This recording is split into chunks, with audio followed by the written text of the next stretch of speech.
మానవ జీవితంలో నడక చాలా ప్రాముఖ్యమైంది. ఎందుకంటే అది ప్రభు మనకు అనుగ్రహించినటువంటి ఒక గొప్ప వరం అని చెప్పుకోవచ్చు. మరి ఈ లోకములో ఎంతో మంది కాళ్ళు లేక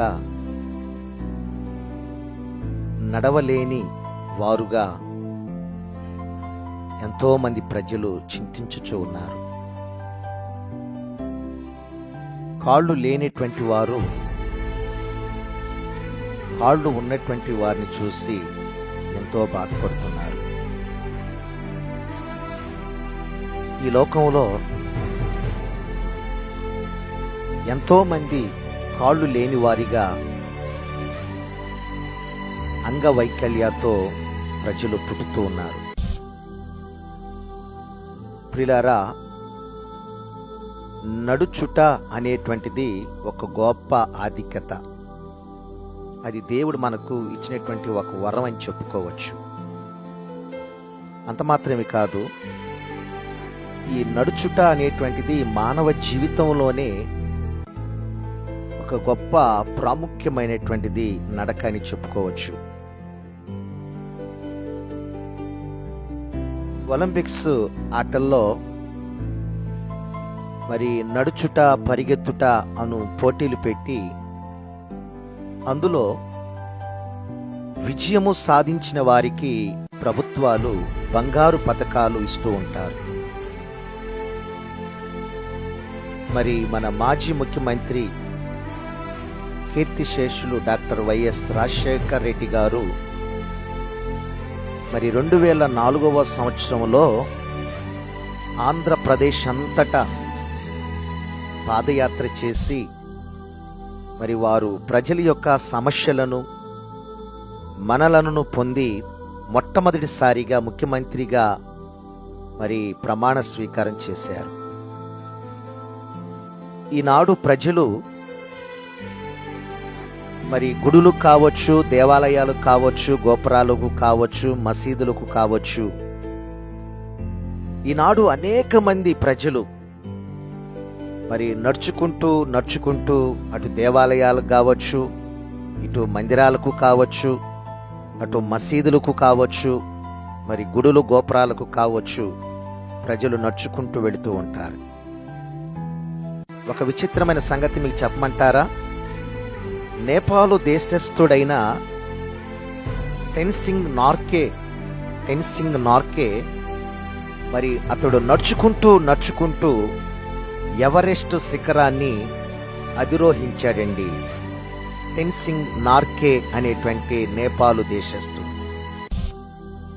ప్రస్తుత దినాల్లో మరి మనము ఆరోగ్యంగా ఉండాలి అంటే డాక్టర్లు ఇచ్చేటువంటి సలహా ఏమిటంటే ఉదయకాలమున మరి ప్రతి ఒక్కరు కూడా నడవాలి, వాకింగ్ చేయాలి అని డాక్టర్లు చెప్తూ ఉంటారు. మరి నడవడంలో, ఈ నడకలో మనకి కలిగే ప్రయోజనం ఏంటంటే ఈ వాకింగ్ చేయటం ద్వారా కావచ్చు, నడవడం ద్వారా కావచ్చు, మనము ఆరోగ్యంగా ఉంటామండి మొట్టమొదటిగా. రెండవదిగా మన దేహానికి ఏమో ఆరోగ్యం కలుగుతుంది, మన హృదయానికి ఆనందం కలుగుతుంది నడవడం ద్వారా. అయితే బాహ్యమైనటువంటి నడక కంటే ఆధ్యాత్మికమైన నడక ఎంతో శ్రేష్టమైంది ప్రియులారా. పరిశుద్ధ గ్రంథములో అనేకమైన సందర్భాలలో మరి ఈ నడకను గురించిన వాస్తవాలు మనం బైబిల్లో చూస్తాం. దేవుని బిడ్డలు అనేక మంది మరి ఆధ్యాత్మికమైన నడకను అలవరించుకొని దేవుని ప్రియులుగా ఆ దినాల్లో జీవించారు. వాస్తవానికి నడక అనేటువంటిది ప్రవర్తనను అది సూచించుచూ ఉన్నది. మనము దేవునితో నడవాలని ఆశపడితే మరి ప్రభు కూడా మనతో నడవాలని ఆశపడుతూ ఉంటాడు. ఈ అమ్మాయి గ్రామమునకు వెళ్ళుచున్న ఆ ఇద్దరు శిష్యులతో ప్రభు కూడా నడిచాడండి. లూకాసు సువార్త 24వ అధ్యాయం 15వ వాక్యములో ఆ విషయాన్ని మనం చూస్తాం. పరిశుద్ధ గ్రంథములో కొన్ని నడకల గురించి వ్రాయబడి ఉన్నాయి. మరి వాటిని గురించి మరి క్లుప్తముగా కొన్ని విషయాలు మనం ధ్యానం చేద్దాం. ఆదికాండము 17వ అధ్యాయము 1వ వాక్యములో మరి దేవుడు అబ్రహాముతో చెప్తారు. దేవుడు అబ్రహాముతో ఏమని చెప్తాడు అంటే, నా సన్నిధిలో నడుచుచు నిందారహితుడుగా ఉండమని దేవుడు అబ్రహాముతో చెప్తున్నాడు. అబ్రహాము పిలువబడినప్పుడు ఊరు అనే పట్టణములో ఉన్నాడప్పుడు. అది మెస్పొతోమియా దేశములో ఉంది ఆ ఊరు అనే పట్టణం. ఆదికాండం 7వ అధ్యాయం 2వ వాక్యంలో ఆ విషయాన్ని చూస్తాం. మరి దానినే కల్దీల దేశం అని కూడా పిలుస్తూ ఉంటారు. మరి నెహెమియా గ్రంథము 9వ అధ్యాయము 7వ వాక్యములో ఆ విషయం కనబడతాది. ప్రభువు అబ్రహాముతో అంటాడు, నీ తండ్రి ఇంటి నుండి బంధువుల నుండి మరి నీ బంధువుల యొద్ద నుండి, నీ తండ్రి ఇంటి నుండి బంధువుల దేశం నుండి విడిచిపెట్టమని మరి దేవుడు అబ్రహాముతో చెప్తాడు. అతడు వాటిని విడిచిపెట్టినప్పుడు ప్రభు అతన్ని ఆశీర్వదించాడండి. మరి నీవు కూడా విడిచిపెట్టవలసిన వాటిని విడిచిన ఎడల మనము కూడా దీవించబడతాం. మనము కార్బన్ డైఆక్సైడ్ను విడిచిన ఎడల మరి ఆక్సిజన్ అనేటువంటిది మనము పీల్చుకోగలుగుతాం. ఆక్సిజన్ ద్వారా మాత్రమే మనం బ్రతకగలుగుతాం.